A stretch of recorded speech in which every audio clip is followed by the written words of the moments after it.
Aleviler her rahat görebilmeniz için. Ben de size mümkün olduğunca etmeye çalışacağım. Konusu nasıl oluyor bu? Şimdi şöyle, bu bizim çelik çubuğumuz buraya doğru düşüp geçmiyor. Yani eliniz tamam, bu yatay vaziyette duracak bir şekilde buradaki camımızı da aleve sokup ısıtıp tutacağım. Sonra bunu böyle döndürürken buradaki damlayan o for haldeki camı sarmaya başlayacağız. Küçük bir boncuk. Deneyelim en azından. Evet. Öyle değil. Şöyle. Hatta şu sadece parmağıyla da dengeyi tutarsanız dönüşmesi, evet, çevirmesi daha kolay olur. İki parmakla da çevirirsiniz. Hangi rengi tercih ederseniz size kalmış. Onu da kalem tutar gibi uzaktan. Uzaktan böyle. Uzaktan. Sıçacağım mı?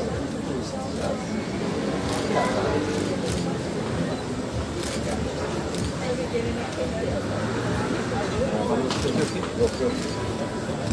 Şimdi bu döndürmeye başlayın. Başlayın yavaş yavaş döndürüyoruz. Eğdiriyoruz ve yuvarlıyorsunuz. Yuvarlıyorsunuz. Döndürmeye gerek yok. Harika. Şimdi kontrolü size bırakıyorum.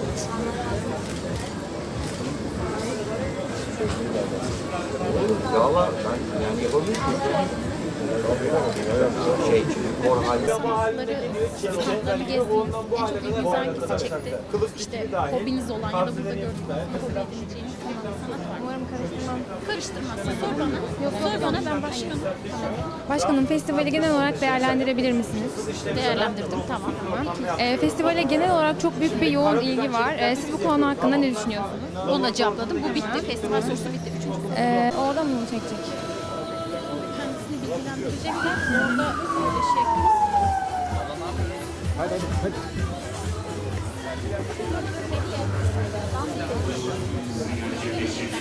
Sen dandiye girersen bir şey yap.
Var galiba bende ya.